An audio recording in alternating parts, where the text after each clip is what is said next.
На этих уникальных кадрах кинохроники вы видите Ефрема Николаевича Андреева, который вошел в историю как организатор и первый директор якутского филиала Института туберкулеза Академии медицинских наук СССР. С его именем связана бескомпромиссная борьба с туберкулезом в Якутии, которая, по общему мнению, явилась локомотивом общего развития здравоохранения и медицинской науки в республике в целом. Что мы знаем о нем? Ефрем Николаевич Андреев – создатель научно-организационной системы борьбы с туберкулезом в Якутии. Кроме того, он кандидат медицинских наук, отличник здравоохранения СССР, заслуженный врач РСФСР и Якутской АССР, кавалер орденов Красной Звезды, Трудового Красного Знамени, медали за трудовую доблесть, а также за доблестный труд в годы Великой Отечественной войны 1941-1945 годов. Депутат Верховного Совета Якутской АССР 2 созывов.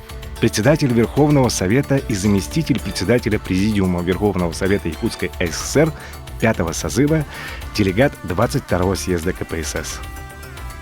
Мы задались вопросом, что значит имя Ефрема Николаевича Андреева для новых поколений якутян, здоровью и будущему которых он посвятил свою короткую, но яркую и чрезвычайно насыщенную на события жизнь. И попытались ответить на этот вопрос документальной лентой, снятой в год его 110-летия.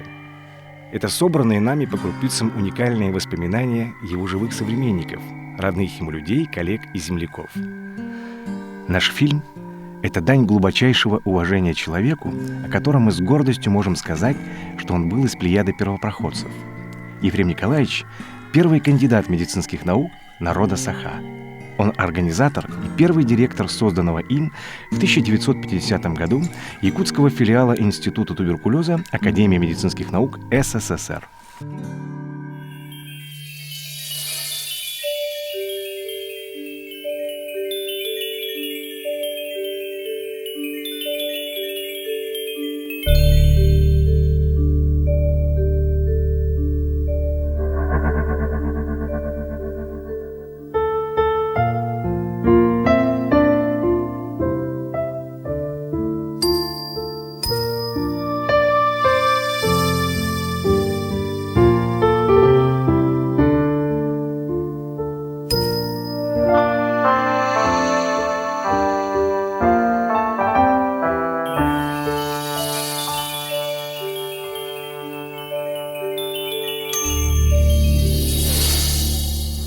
Я хочу обратиться к нашим зрителям, которые впервые увидят фильм о моем отце Андрееве Ефреме Николаевиче. В этом году исполняется 110 лет основателю и первому директору, выдающемуся организатору здравоохранения, видному политическому и государственному деятелю Андрееву Ефрему Николаевичу. И когда я думала, как же к этой дате мне сделать какой-то такой значимый какой-то подарок или как-то отметить этот юбилей, я подумала, что неплохо ли создать фильм, документальный фильм о его жизни и деятельности. И на волне этой памяти давайте вместе с нами перелистаем страницы биографии, насыщенные интересными событиями жизни и судьбы нашего главного героя, замечательного человека, моего дорогого отца Андреева Ефрема Николаевича.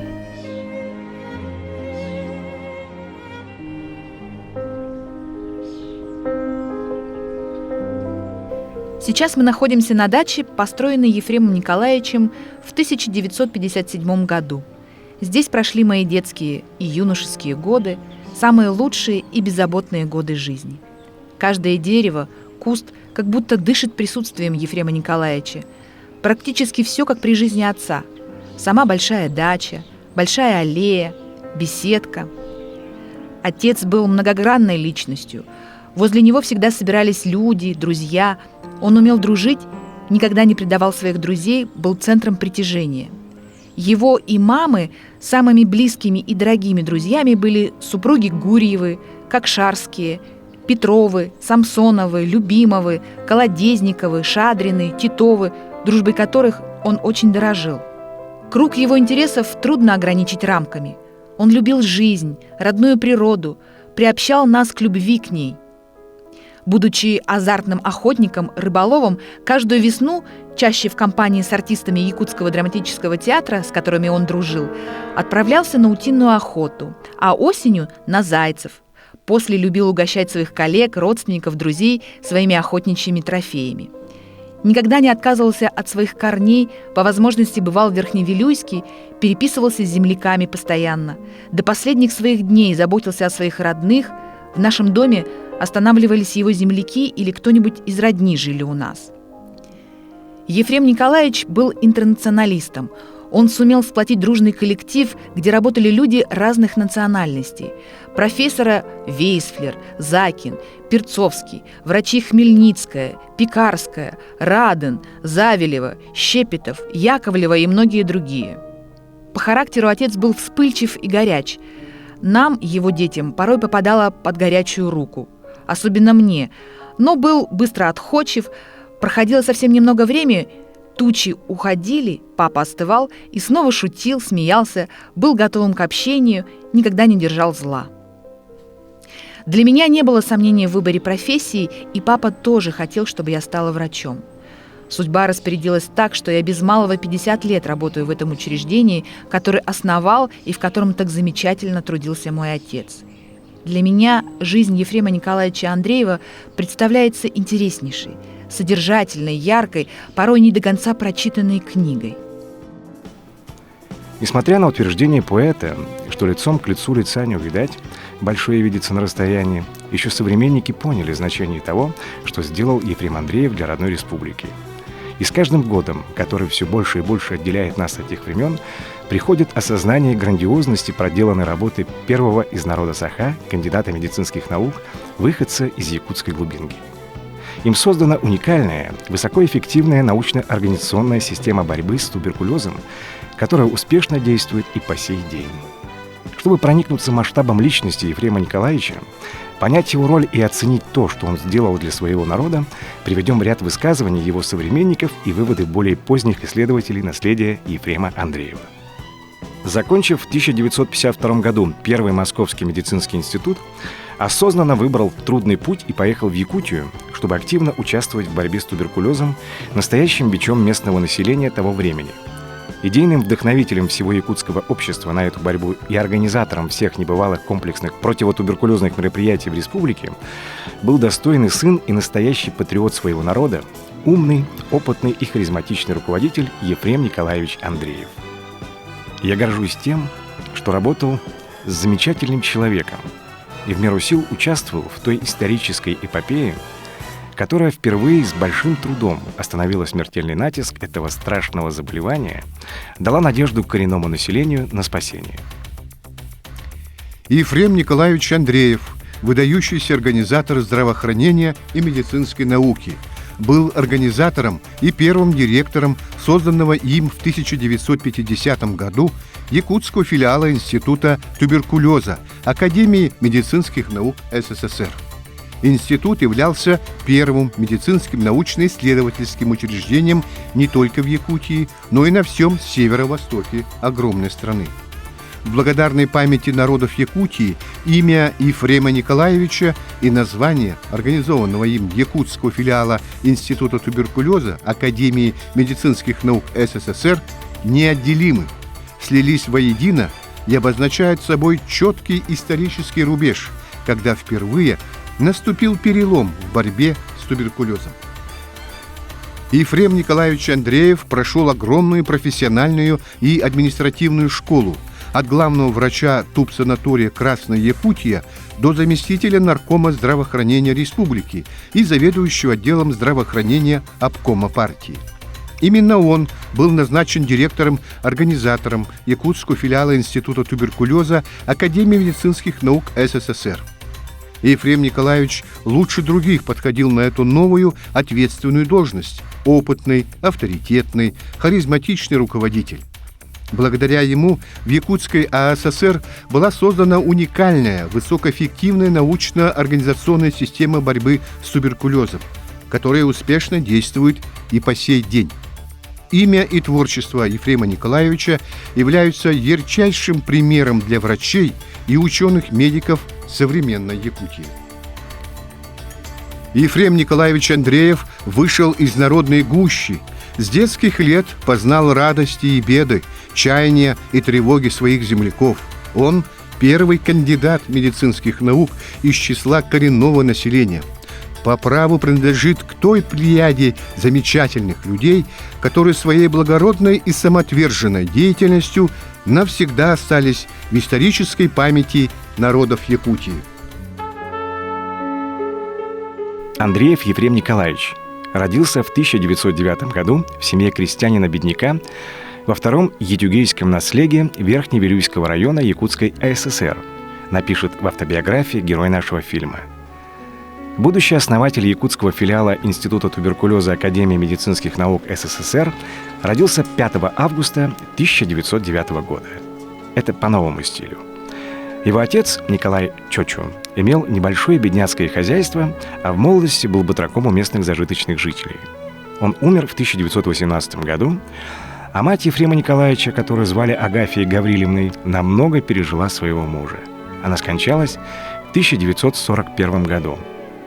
В то время она жила у своего старшего сына Терентия, а всего у нее было 3 сыновей – Терентий, Тарас и Ефрем. По словам дочери Ефрема Николаевича, Зинаиды Леневой, с самого раннего детства с ее отцом происходили какие-то невероятно символические и даже мистические истории. Однажды, когда маленький Ефрем играл вместе с другими детьми в поле, вдруг прилетела большая птица. Это, как потом оказалось, был то ли орлан белохвост, то ли беркут. Он схватил Ефрема за рубашку и поднял его в воздух и попытался улететь с ним. Детишки закричали. Услышав их и увидев это, закричали и женщины. Они стали кидать в сторону грозной птицы камни, и она выронила маленького Ефрема. Мальчик упал с небольшой высоты, потому не ушибся. Именно с той поры Ефрем начал немного заикаться. Почтенные старики потом сказали, что царственная птица отметила таким образом этого мальчика как особенного. Изучив биографию Ефрема Николаевича, и вправду начинаешь думать, что царь-птица пометила нашего героя. Bu Efrem hamay karalara bit. Lepiren inegana mollаны кени биддар бит. Старик рано умер. Ефрем был его младшим сыном. В это время Терентию было 15 лет, а Тарасу – 10. Хочу сказать несколько слов о Тарасе, который меня удивил. Он, когда обзавелся семьей, взял к себе жить и мать, и младшего брата.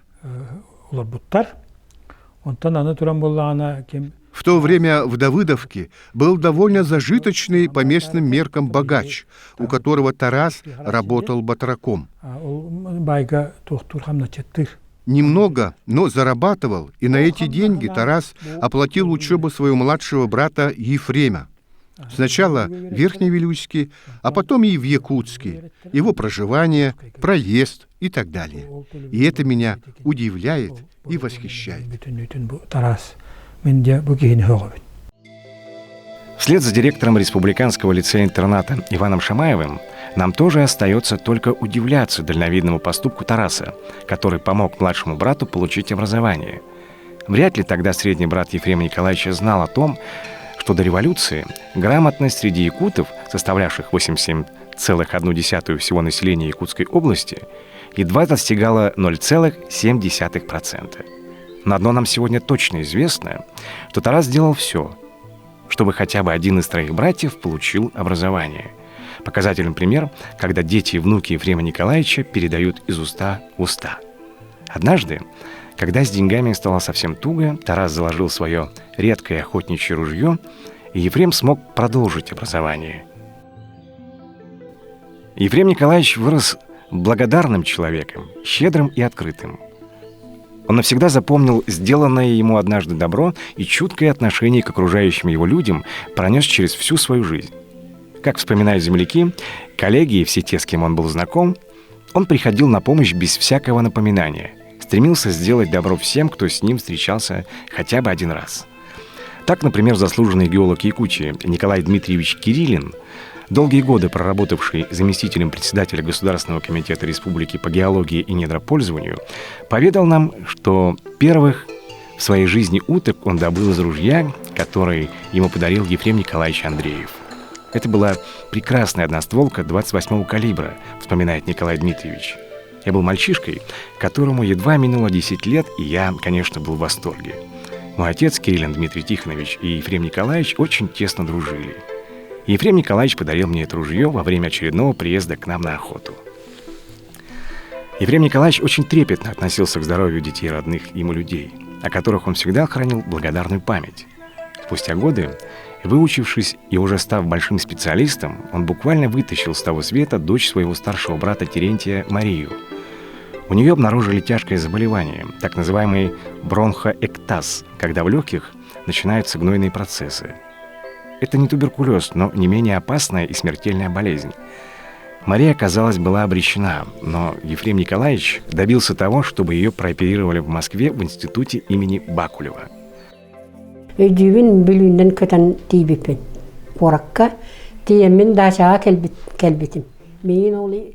Я помню, что мы летели через Вилюйск. По приезду в Якутск меня сразу повезли на Сергелях, на дачу Ефрема Николаевича. Я хорошо помню, что приехала из дома с подушкой, какой-то одеждой и 2 или 3 утками, которым Ефрем Николаевич очень обрадовался.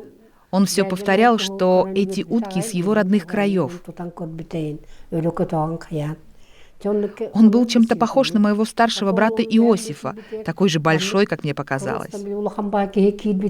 Лето я провела в Якутске на этой даче, а осенью меня направили в тубсанаторий, где я пробыла 3 месяца. Потом меня отправили в Москву. В пути меня сопровождала женщина-врач. Видимо, Ефрем Николаевич заранее обо всем договорился, и меня сразу положили в институт имени Бакулева.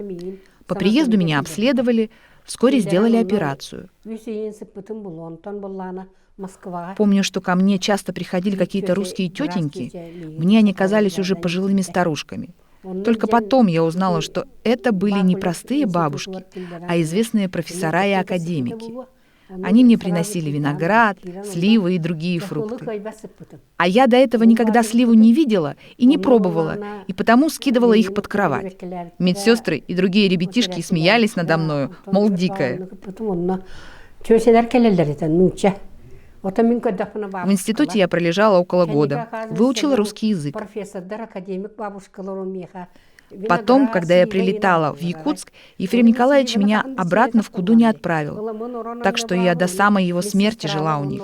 Стала им как родная дочь.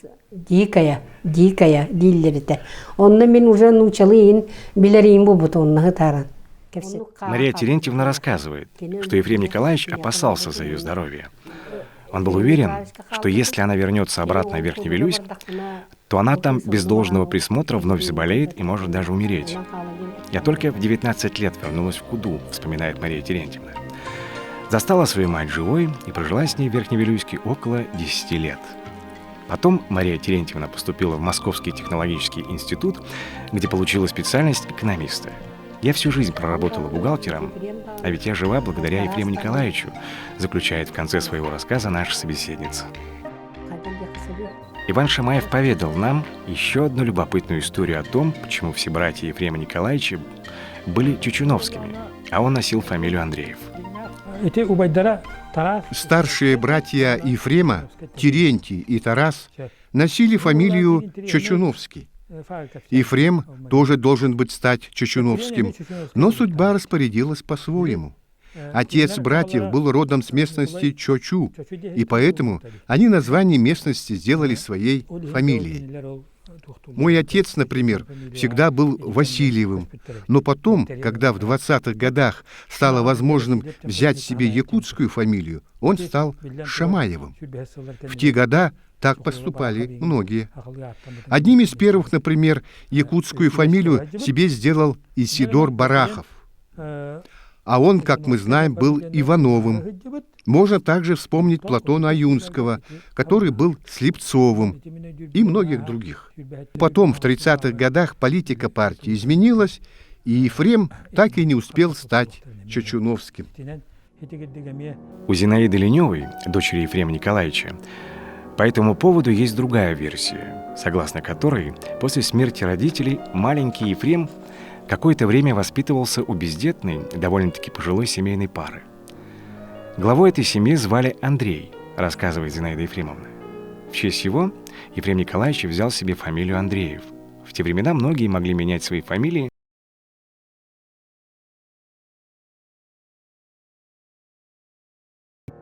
Вот такая история произошла в нашей семейной династии. А я ведь должна быть Николаевой, а не Андреевой. Но мне моя фамилия Андреева очень нравится. Мой муж, известный торакальный хирург Николай Иванович Ленев, очень хотел, чтобы я сменила фамилию. А что не сделаешь для любимого человека, хотя моя мама была и против. Ефрему Николаевичу в этом году исполнилось бы 110 лет. На его малой родине, которая в последние годы стремительно обезлюдила, уже никого из тех, кто лично знал его, в живых не осталось. Но на участке Куду едюгейского наследия Верхневилюйского улуса нам все же удалось найти двух пожилых женщин, которые видели нашего героя, но в силу своего возраста, они тогда были совсем молоденькими девчонками, помнят лишь общие впечатления, которые он производил на людей. По словам ветерана труда и тыла, одного из первых женщин-трактористок Верхневилюйского улуса, кавалера ордена «Материнская слава» третьей степени Христины Никитичны Табоховой, она Ефрема Николаевича видела, когда он приезжал иногда на родину, чтобы отдохнуть, встретиться с родными и близкими людьми. Как человек, повидавший многое и работающий на самом верху, он не забывал родные места. Всегда приезжал. Его родной Алас находился тут недалеко. Он был очень общительным и приветливым человеком. Всегда находил со всеми общий язык. Как у нас в народе говорят, со стариком разговаривал как старик, с ребенком как ребенок. У него всегда было много новостей. Замечательный разговор получился у нас с Екатериной Васильевной Адамовой, матерью героини, заслуженным работником Народного хозяйства республики. У нее, несмотря на то, что скоро уже 95-й снег выпадет на ее хрупкие плечи, светлый ум, великолепная память, ясные мысли, образная речь. Недаром ее в народе любя называют «Себет Катерина». Она 2 года проработала председателем колхоза, а затем в течение 16 лет неизменно была секретарем сельского совета. Она родила и воспитала с мужем Василием Тихоновичем Ильиным 10 детей, в том числе и Феодосию Васильевну Габушеву, которую сейчас знает вся республика.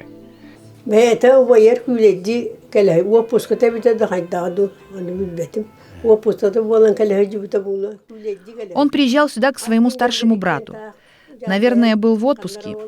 Помню, что они сели на коней и не спеша прогулялись по родным Аласам. Потом приехали домой, а я почему-то оказалась там. Я скромно поздоровалась, как-никак взрослые люди, и к тому же я знала, кто они такие. Я тогда заметила, что Ефрем Николаевич очень похож на своего родного брата. Мне он еще показался намного старше своего возраста. Мы вообще в те времена ко всем взрослым относились с особым уважением и почтением. Все знали, что он приехал из Якутска. По тем временам это было целым событием. Его отца и мать я не помню. Их не стало еще до меня. В тот свой приезд Ефрем Николаевич пробыл несколько дней. В основном в местности Хамустах, где у него был свой дом. Они жили там. Я его единственный раз видела только в тот приезд. Но я всегда знала, что он работает в Якутске и занимает ответственный пост, пользуется большим авторитетом.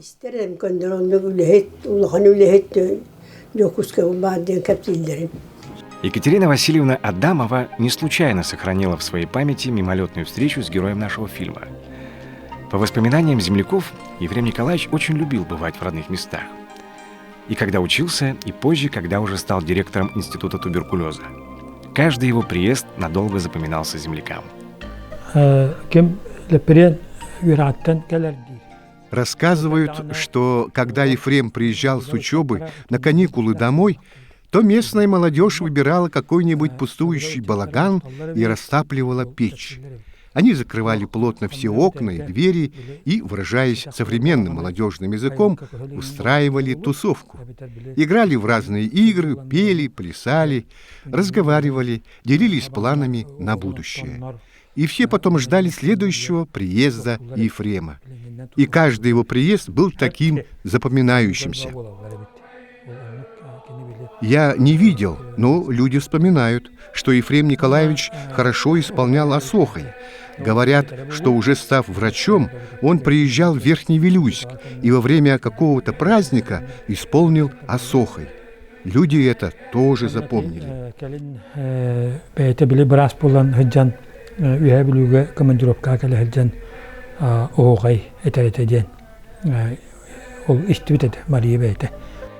Родители другого нашего собеседника, уроженца Верхневилюйского улуса, доктора философских наук профессора Виктора Даниловича Михайлова, также прекрасно запомнили Ефрема Андреева. У моих родителей, которые были, как бы средней руки интеллигенцией, мать была учительница, а отец работал, таким по-современному чиновником муниципального образования, как по-современному.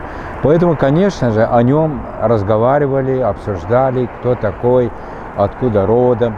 И по якутской привычке обычно рассказывали его родственников, кто там является близким родственником, откуда он родом, каких племен будет, каких родичей будет. Поэтому, конечно, у меня ощущение такое, что, хотя я лично с ним не разговаривал, просто потом, когда повзрослел, читал о нем очень много. Я знал его как первого кандидата медицинских наук из Верхневилюйского улуса. По его стопам пошли целая когорта медиков. Причем в Яниите в основном работали мои очень хорошие знакомые, примерно меня старше на 5-7 лет, которых я и в школе, как говорится, знавал, и в одном поселке учились в одной школе, поэтому одна школа была, поэтому как-то на слуху было. И потом, когда я увидел фотографическое изображение, и я начал ассоциировать его первым поколением якутской интеллигенции.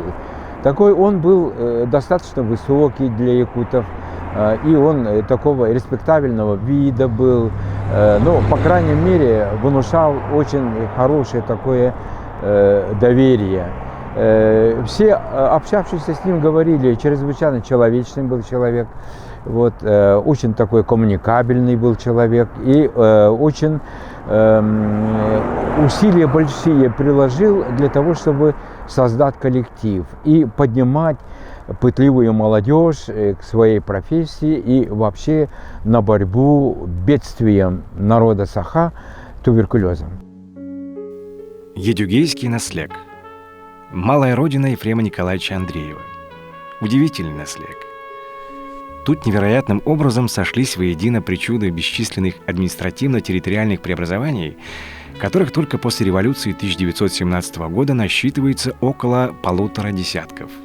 Бесконечное укрупнение и разукрупнение, объединение и разъединение привели, в конце концов, к тому, что центр наслега, село Андреевское, названное в честь нашего героя, стало, по сути, одним из микрорайонов Верхневилюйска. Человеку, незнакомому с историей и впервые оказавшимся в районном центре, ни за что не догадаться, что, например, в селе Верхневилюйск, перейдя улицу, он может оказаться на территории совершенно другого наслега, один из участков которого, Куду, расположен отсюда в 30 километрах. К слову сказать, Едюгейский наслег – это, помимо уже названного нами Ефрема Николаевича Андреева, малая родина заслуженного горняка, лауреата Государственной премии СССР Прокопия Петровича Степанова, заслуженного врача РСФСР и ЯССР Александра Георгиевича Потапова, доктора физико-математических наук Ивана Ивановича Шамаева. Здесь родился кандидат технических наук, кавалер ордена «Полярная звезда», долгие годы возглавлявший республиканскую дирекцию по газификации сельских населенных пунктов «Стройсельгазификация» Валерий Иосифович Иванов. Здесь увидели свет заслуженный учитель РСФСР и ЯССР Николай Васильевич Егоров, бывший министр образования республики, доктор педагогических наук, ныне депутата Ильтумен Феодосия Васильевна Габышева, заслуженные артистки республики Аксения Кирилловна Адамова и Мария Егоровна Николаева. Этот наслег считает своей малой родиной доктор медицинских наук, академик, профессор СВФУ Пальмира Георгиевна Петрова. Кроме того, стоит назвать имена проработавшего четверть века управделами аппарата Совета министров Якутской ССР Григория Даниловича Ржакова и других. Как видим, для небольшого якутского наслега впечатляющий список известных выходцев. И, конечно, отдельного упоминания требуют участники и ветераны Великой Отечественной войны. С относительно небольшого по количеству жителей идюгейского наслега на фронт призвано 166 человек. Это поголовно все мужчины наслега, которые по состоянию здоровья и возрасту подлежали призыву. Из них с полей сражений не вернулись 92 воина. Вечная память павшим за родину солдатам. Самые известные люди нашего наслега вышли из Куду, в том числе и Ефрем Николаевич Андреев. После его смерти жители решили увековечить имя своего знаменитого земляка и назвали центр идюгейского наслега его именем. Теперь он носит его имя. В документах наш центр так и именуется село Андреевское. Андреевское деревня село Андреевское. В свою очередь, глава Верхневилюйского улуса Владимир Семенович Паскачин с гордостью рассказал нам, что район является родиной множества известных в республике и за ее пределами людей. Но он, как врач по первому образованию, и чей отец в свое время умер от туберкулеза, выделяет и прекрасно понимает выдающуюся роль Ефрема Николаевича Андреева в борьбе с коварной болезнью. Ефрем Николаевич Наш земляк Ефрем Николаевич Андреев является человеком, которым мы все по праву гордимся. Окончив Якутское медицинское училище и затем Иркутский медицинский институт, он получил специальность врача, вернулся на родину и начал борьбу с нашей общей бедой – туберкулезом. Его огромная заслуга в том, что он основал институт туберкулеза и начал системную работу против туберкулеза. Земляки увековечивали его имя в названии центра его родного идюгейского наслега, который носит его имя село Андреевское.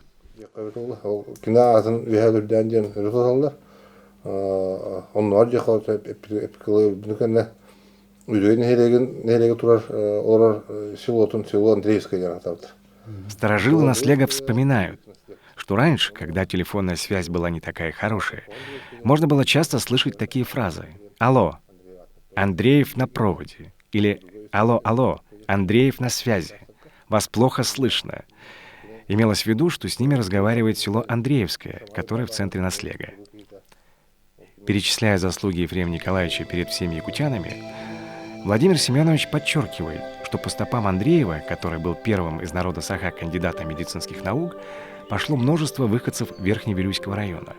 Так, например, если в районе родилось около 60 докторов наук, то 11 из них являются докторами медицинской науки. Главный врач Верхневилюйской центральной районной больницы Александр Семенович Сидоров, который в свое время был удостоен высокого звания лауреата Государственной премии Республики в области организации здравоохранения и медицинской науки имени Петрова, говорит, что еще со студенческой скамьи наслышан о Ефреме Николаевиче как о ярком организаторе здравоохранения.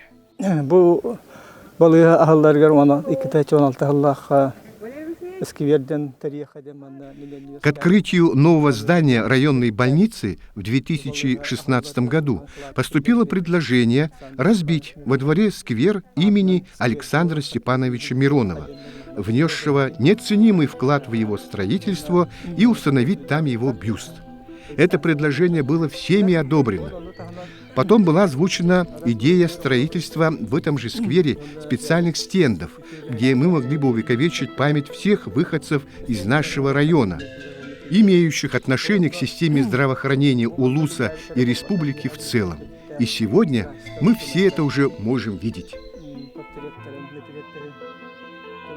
В завершении разговора Александр Семенович выступил с интересной инициативой. Он предложил родственникам Ефрема Николаевича учредить или выступить инициатором учреждения специальной премии его имени для медицинских работников Верхневилюйского улуса. Он уверен, что это могло бы стать еще одной формой увековечивания памяти Ефрема Андреева среди его земляков. Другое интересное предложение внес еще один заслуженный врач из Верхневилюйского улуса, который не понаслышке знает, что такое борьба с туберкулезом. Виталий Семенович Степанов предложил присвоить имя Ефрема Николаевича Андреева, основанного им якутскому филиалу Института туберкулеза Академии наук СССР, который в настоящее время продолжает работать как научно-практический центр «Фтизиатрия». По словам Виталия Семеновича, этому учреждению необходимо дать имя его основателя и первого директора. Я уверен, что центру «Фтизиатрия» необходимо дать имя его основателя и первого директора. Директора меняются, а он был первым. Из автобиографии Ефрема Николаевича Андреева. Благодаря советской власти в нашем наследии в 1922 году открылась школа с интернатом, куда я поступил в 13-летнем возрасте и воспитывался в школьном интернате как сирота. После окончания 7-летней школы поступил в Якутский медицинский техникум в 1927 году и окончил его в 1931 году. В медтехникуме по общественной работе был председателем студенческого правкома и секретарем ячейки комсомола техникума. После окончания медтехникума, как отличник учебы, якутским обкомом ВЛКСМ командирован в Иркутский мединститут на учебу и окончил его в 1937 году. В мединституте был секретарем бюро коллектива комсомола, пропагандистом и парторгом курса. После окончания института оставался в ординатуре терапевтической клиники. Более подробно об этом периоде жизни нашего героя нам рассказала ветеран труда и врач высшей категории Зинаида Ленева, которая пошла по стопам отца и достойно продолжила его работу.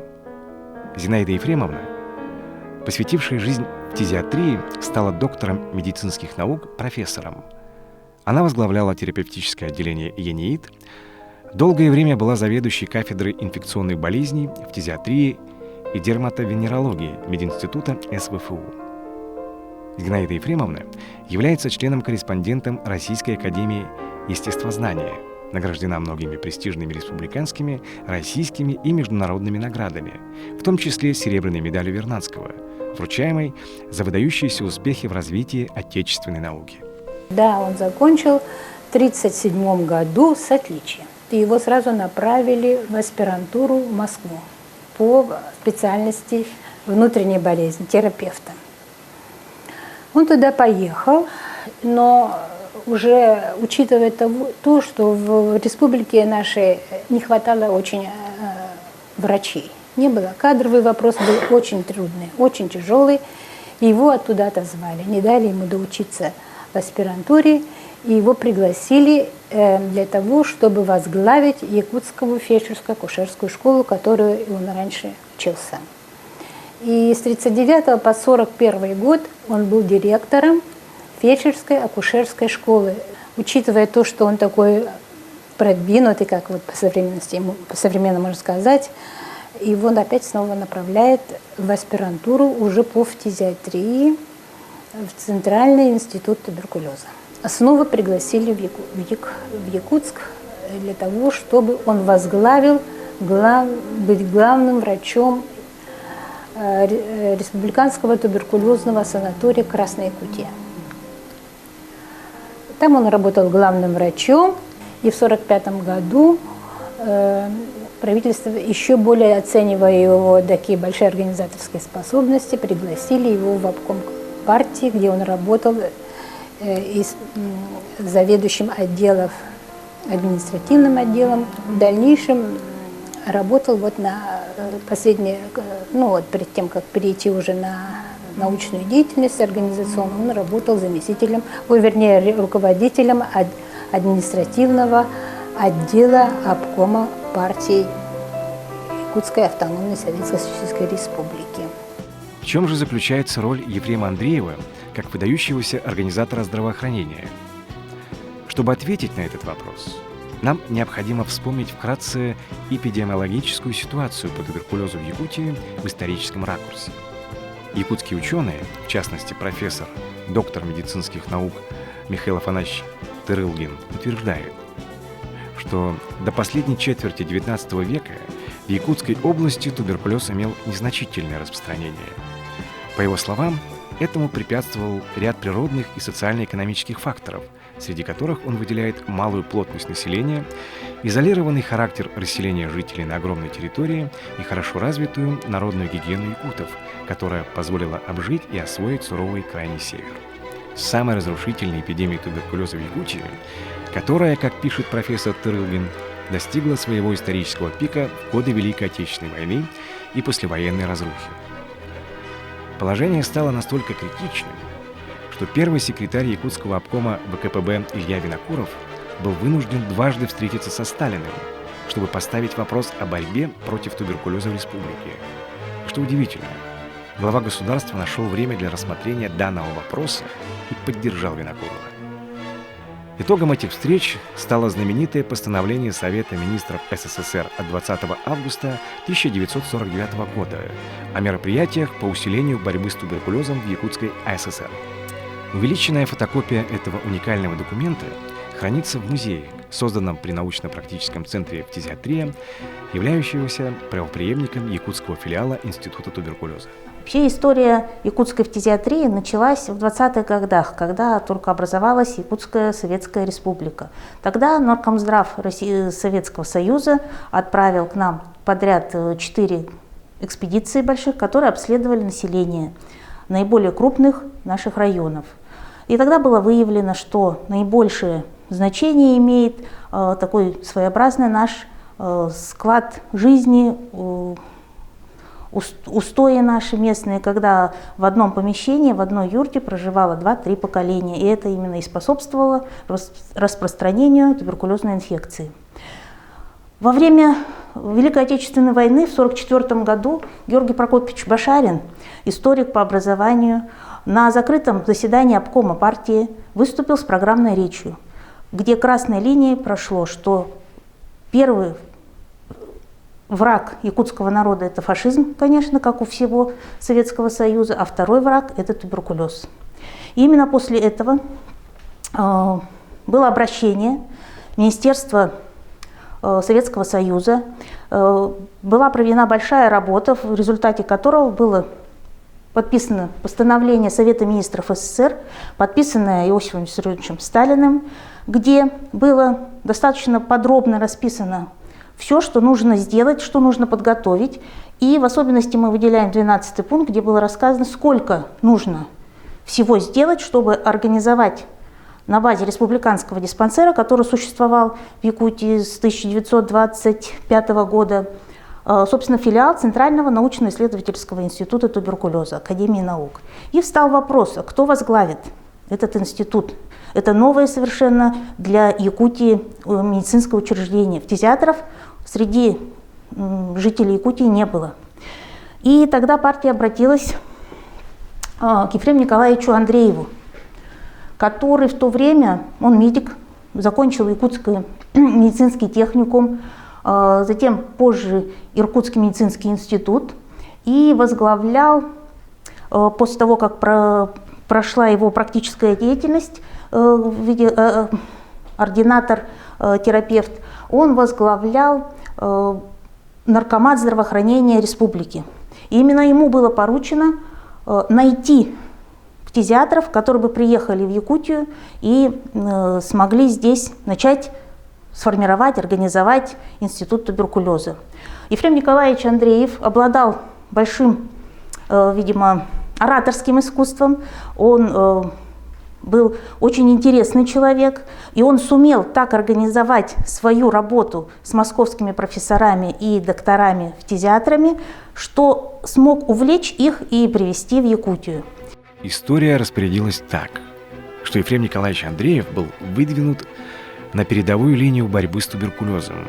На него была возложена огромная ответственность за организацию якутского филиала Института туберкулеза. С этой задачей, как мы теперь знаем, помеченный в детстве царственной птицей, он справился блестяще. Случайность?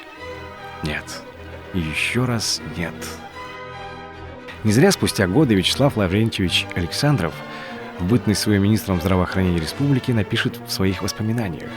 Директором-организатором был назначен Ефрем Андреев, который лучше других подходил на эту новую ответственную должность. Опытный, авторитетный, харизматичный руководитель.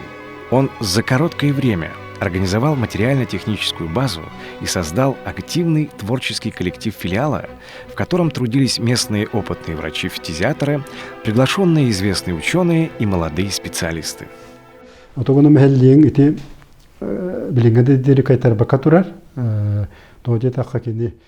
Туберкулез до сих пор не побежден, поскольку возбудители этой болезни постоянно мутируют, изменяются.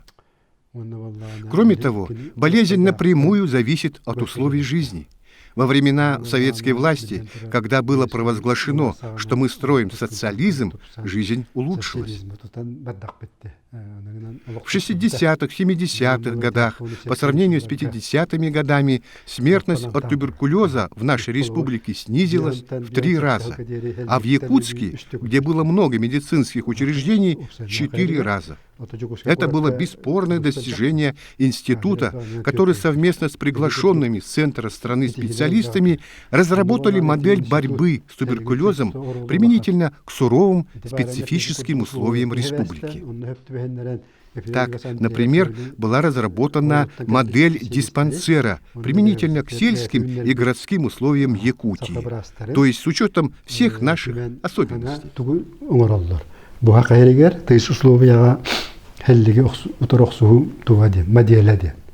Сказанному стоит добавить, что разработанный якутским филиалом Института туберкулеза метод ранней химопрофилактики туберкулеза у детей, проживающих в условиях тесного контакта с туберкулезными бацилловыделениями, уже в те годы был внедрен по всей стране. В 7 раз снизилась тогда заболеваемость детей республики туберкулезом.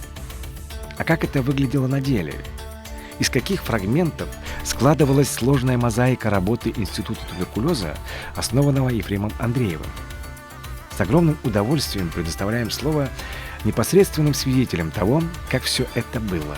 Людям, которые работали под непосредственным руководством Ефрема Николаевича. Васса Лукинична Каргополова, проработавшая в клинике института на нескольких должностях, в том числе старшей медсестрой и диет-сестрой, несмотря на свои преклонные годы, помнит те времена так, как будто это было вчера.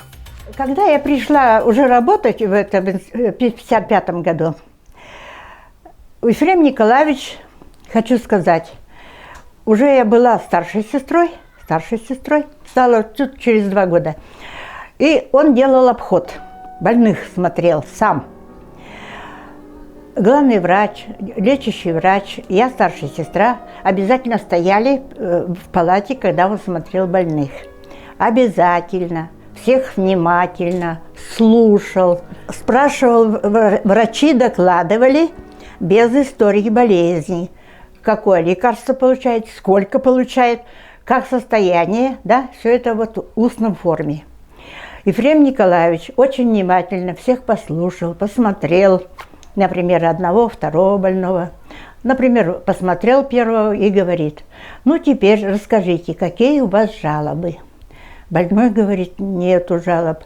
Как вас кормят? Как вас кормят? Еще раз повторяет. Он говорит: очень хорошо. Как вас обслуживают? Нету ли у вас замечаний каких? Больной говорит: нет, очень хорошо, у меня жалоб нету. И так в каждой палате. Да. Я стою, врач стоит, главный тоже стоит. Вот, значит, послушал, уходит. Ну, конечно, может быть, там они, главный врач, в кулуарах разговаривает, какие-то, может быть, есть замечания. Но при нас, при мне, при больном, никаких замечаний он никогда не делал. Такой тактичный, и он как-то вопросы задавал, вот как-то все это, знаете, от души. И всегда посмотрит, может быть, это для меня не так заметно, но иногда я замечала, смотрит и постельное белье, и в порядок в палате, да? Вот так вот посмотрит, ну вот так вот посмотрит и уходит, да? Все, ну, ему там представляет 1-2 больных.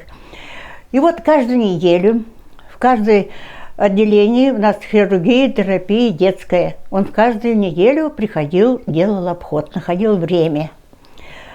Потом, значит, мне кажется, это я свое мнение, конечно, говорю, мне кажется, он всех знал в лицо сотрудников.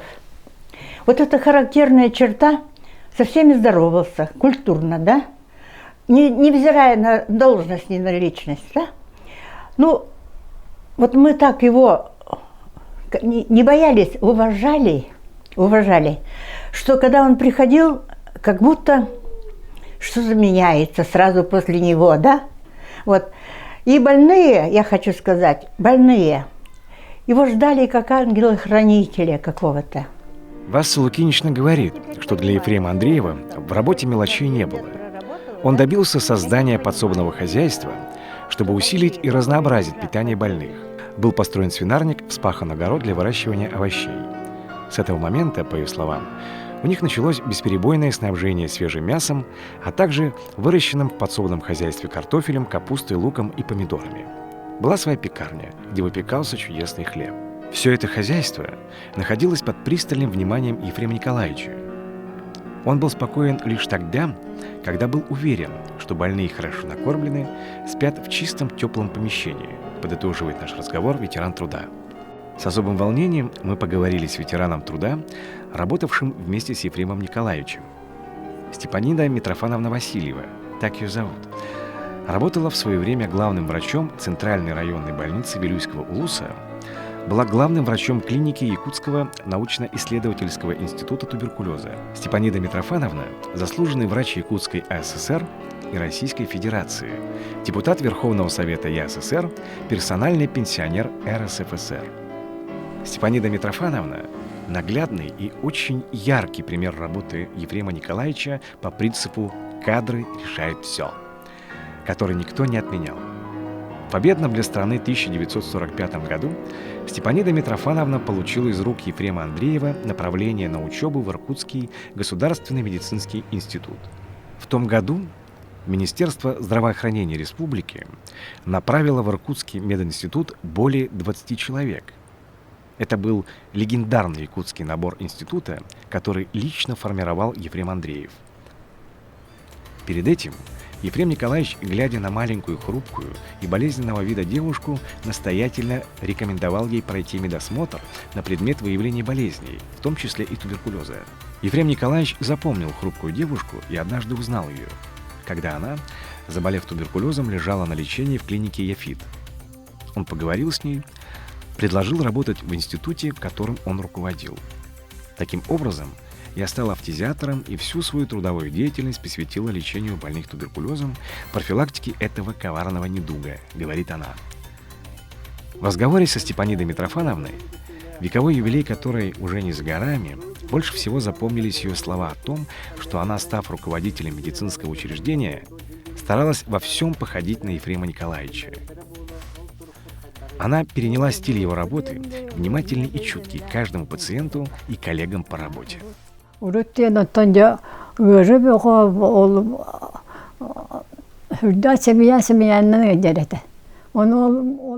Раньше от туберкулеза вымирали целые семьи.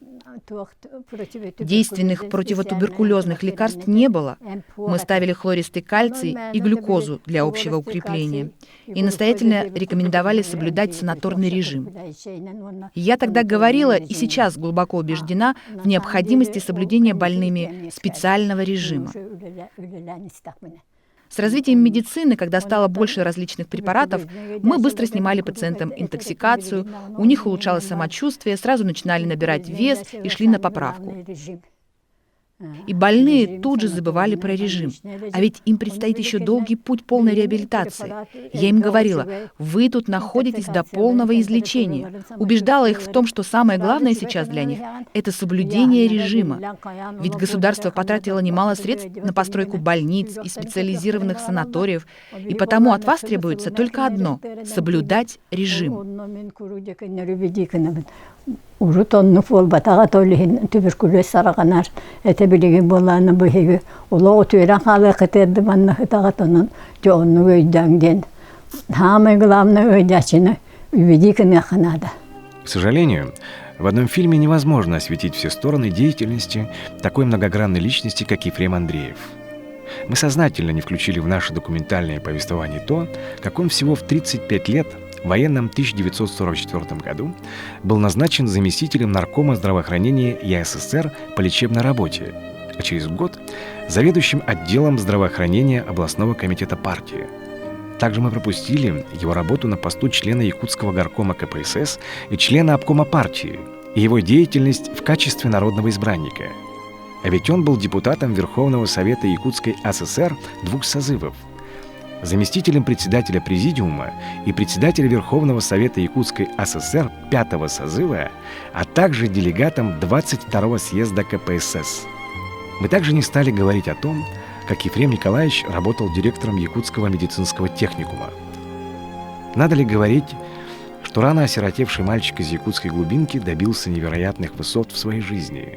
И все это благодаря своим личным человеческим качествам, неуемной тяге к знаниям, огромному организаторскому таланту. Мы уверены, что эта грань жизни Ефрема Андреева будет восполнена будущими пытливыми исследователями его поучительной для будущих поколений биографии. Сегодня мы ставили целью пробудить интерес якутян к масштабной фигуре Ефрема Николаевича. Это первый документальный фильм о нем. Мы по крупицам собрали уникальные воспоминания его живых современников, коллег и земляков, а сейчас самое время предоставить слово самым родным и близким людям, его детям и внукам. Встреча моих родителей состоялась приблизительно в 1943-1944 году. Она состоялась в очень гостеприимном доме великих наших педагогов Порфирия Никитича и Надежды Евгеньевны Самсоновой. Нужно сказать, что наша семья и семья Самсоновых продолжает до сих пор поддерживать очень уважительные отношения, и это продолжается во многих поколениях. И не случайно, потому что моя мама, Екатерина Ильинична Попова, она была первой и самой любимой ученицей этих замечательных педагогов. А папа в свое время, он лечил Надежду Евгеньевну и был очень уважаем также и вхож в их дом. И, наверное, у Порфирия Никитича, у Надежды Евгеньевны появилось желание познакомить этих молодых людей. И они, не сговариваясь и не говоря им о встрече, как-то даже тайно решили пригласить их к себе в дом, и там состоялась эта знаменательная встреча, которая решила судьбу их дальнейшей совместной жизни. Как происходила эта встреча, я, конечно, не знаю. Но папа пошел в этот же день, вечер, провожать маму домой, и у них завязалась такая любовная история, можно сказать. И в 1944 году мои родители связали свои судьбы. Моя мама в душе была художником. Кроме всего, она очень хорошо рисовала, и мы просили с братом всегда рисовать ее в оба альбома. Один для меня, а другой для брата. Очень хорошо ей удавались фигурки животных и цветов. Она чудесно вышивала.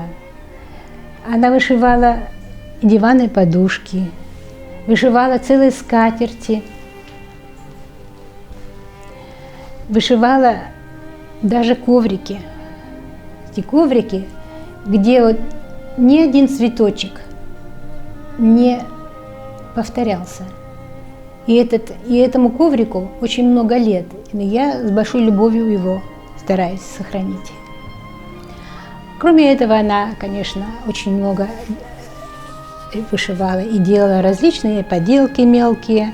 Вот, например, такую игольницу, которая украшает теперь вот не только мой дом, но и дом моих детей, ее сестер и других моих племянниц, всей своей большой нашей родни.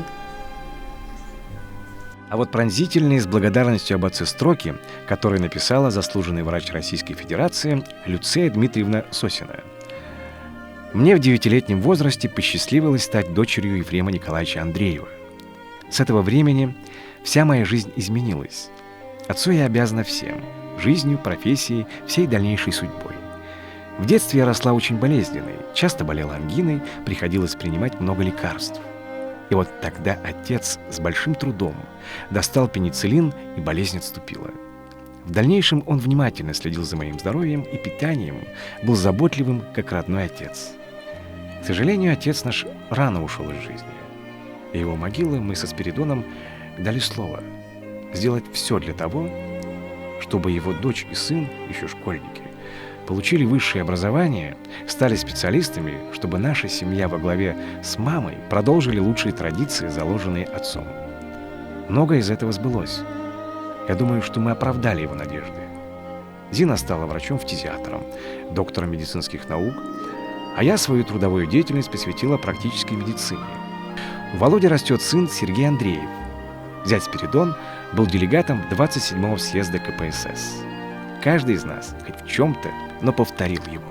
Была первой внучкой Ефрема Николаевича. И очень много времени, особенно на даче, дедушка проводил со мной, будучи очень серьезным, очень строгим руководителем. А когда он возвращался с работы домой, он становился просто добрым, любящим дедом. Ему ничего больше не надо было. На даче мы с ним спали в одной комнате. На кровати он меня брал к себе вот так вот под мышку, и мы с ним спали. Днем, например, отдыхали в выходные дни. Потом, когда я родилась, дед посадил деревья. Я не знаю, сейчас они сохранились или нет на даче, но в честь моего рождения. Я помню, как мы с ним в беседке сидели, там беседка хорошая была. Он там, не знаю, он сидел, может быть, читал там или занимался чем-то. Да, я рядом крутилась, вертелась возле него. Потом в выходные дни дедушка всегда делал обход своих соседей и обязательно брал меня с собой. Вот это я хорошо помню. У нас были пижамы одинаковые, полосатые, и у меня курточка еще была. Значит, мы надевали эти штаны пижамные полосатые, куртки свои, мне повязывали косынку, и вот мы шли по соседям. К Трапезниковым ходили, Баганановым ходили, к Савиновым ходили. Я очень плохо ела в детстве.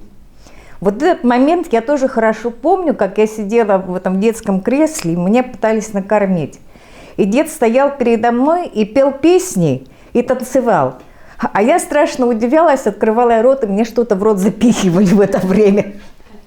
Вот. Потом уже по рассказам, конечно, взрослых, мне все время рассказывали, дедушка часто ездил в Москву в командировку, он обязательно оттуда меня привозил. Яблок же не было тогда в Якутии. Яблоки какие-то привозил, что-то вкусненькое всегда привозил. И вот я все время рассказываю всем, я запах его хорошо помню. Вот почему-то я не знаю. Или из-за того, что всегда у него под мышкой находилась, или что. К сожалению, когда вот его не стало, мне даже 2 лет еще, получается, год и 7 мне был. Вот. Но вот эти вот яркие какие-то, самые яркие моменты у меня запомнились. Вот. Сейчас у меня 4 внуков, и вот средняя внучка говорит, я буду врачом. И мы очень надеемся, что она восстановит династию дедушкину, врачебную. Вот это наша главная мечта. Дорогой наш папочка, здравствуй! Как у тебя дела? Мы все живем хорошо, здоровы. Катенька растет, болтает без устали. Вовка работает и учится, устает понемногу. Ну ничего, раз взялся, надо доканчивать. Началась 3-я четверть. Пока получаю одни 5. Не знаю, что дальше будет. Вечером играю на пианино. В городе открылся новый кинотеатр «Лена» на проспекте в Заложном районе. Помнишь, за мостом? Сейчас у нас стало теплее. Туман спал, дует легкий ветерок. В эту субботу будет физический вечер. Я буду читать доклад об атомных станциях. Ну, вот и все новости. Как ты? Как самочувствие? Как настроение? Мы все думаем ежечасно, ежеминутно о тебе. Очень скучаем и тоскуем, особенно по вечерам. Катенька каждый день вспоминает тебя. Деда, деда, говорит. Поправляйся скорее, возвращайся к нам. Мы очень и очень тебя ждем. Мы все уверены, что все будет хорошо, что поправишься и приедешь к нам здоровым, крепким, радостным и счастливым. Пиши нам, мы ждем от тебя весточки.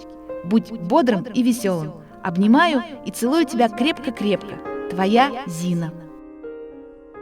Ваши телеграммы и письмо получил и очень рад. Профессор Петровский приехал, консультировал меня и решено оперировать 12 февраля в 10 часов утра. Об исходе операции получите телеграмму от Мазиной. Чувствую отлично и настроение хорошее. Последние данные исследования хорошие. Операцию сделает сам Петровский, а ассистентом будет его ученик, зав. Отделением Иван Захарович Козлов. После операции, через 3 дня, буду в своей палате. Тогда получите исчерпывающий ответ о моем состоянии. Много писать нечего. Вопрос ясен, надо оперироваться. Передайте искренний привет Аржакову, Титову, Гурьеву, Щепетову, Любимову, Шадрину и другим моим знакомым. Крепко целую мою маленькую Катюшку, Зиночку, Вовку, Лялечку, маму, Доню. Привет Сосиным. Папа. 11 февраля 1964 года. Москва. Памяти Ефрема Николаевича Андреева. Мне очень тяжело, что в этот скорбный час я не могу быть вместе со всем коллективом «Ениит» и проводить Ефрема Николаевича в последний путь. Тяжела и невосполнима утрата для нашего института противотуберкулезной организации и Якутской республики. Ушел из жизни замечательный организатор, умевший всегда найти правильное направление и неуклонно добиваться решения поставленных перед ним задач. Ефрем Николаевич всегда заботливо и любовно подбирал и растил молодые кадры, постоянно наблюдал за их успехами и развитием. Он говорил, что новое поколение фтизиатров будет свидетелем ликвидации туберкулеза в Якутии. Перед смертью он передал эстафету молодым научным работникам ЕНИИТ. Мне хочется, как и в Москве на гражданской панихиде, повторить, что смерть Ефрема Николаевича еще более сплотит коллектив института, и лучшим памятником ему будет успешное продолжение дела борьбы с туберкулезом в Якутской республике.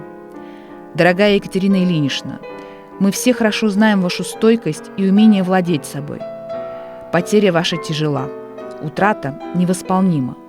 Но вы должны гордиться, что были супругой и спутницей человека, искренне любившего свой народ и отдавшего все свои знания и силу служению ему. Это сознание поможет вам мужественно перенести свое горе. Спи спокойно, дорогой Ефрем Николаевич. Светлый образ твой долго будет жить в памяти всех знавших тебя. Доктор медицинских наук, профессор Евгения Григорьевна Мазина, 27 февраля 1964 года. В истории здравоохранения Якутской АССР память об Ефреме Николаевиче Андрееве должна сохраниться надолго, так как он вложил много труда, настойчивости и преданности делу охраны здоровья якутского народа. Лучшей памятью о Ефреме Николаевиче будет завершение трудов по дальнейшему резкому снижению туберкулеза в Якутии. Доктор медицинских наук, профессор Марк Ильич Ойфебах. 14 марта 1964 года. Москва. Одним из якутян, кто видел Ефрема Николаевича в последние часы и минуты его жизни, был кандидат медицинских наук, ставший позже заслуженным врачом республики, Егор Алексеевич Иванов. В своих воспоминаниях он написал: в январе 1964 года Ефрема Николаевича госпитализировали в хирургическую клинику Бориса Петровского. Был установлен диагноз – гнойный холецистит. Я часто посещал его в клинике, приносил молочные продукты, чай, фрукты. Операцию провели успешно. Был удален воспаленный желчный пузырь, осложненный поддиафрагмальным абсцессом. На второй день после операции у Ефрема Николаевича состояние резко ухудшилось, и он был переведен в реанимационное отделение. Ефрем Николаевич не мог говорить, общался письменно. За день до смерти он написал и передал мне записку: «Институт строить молодым. Сил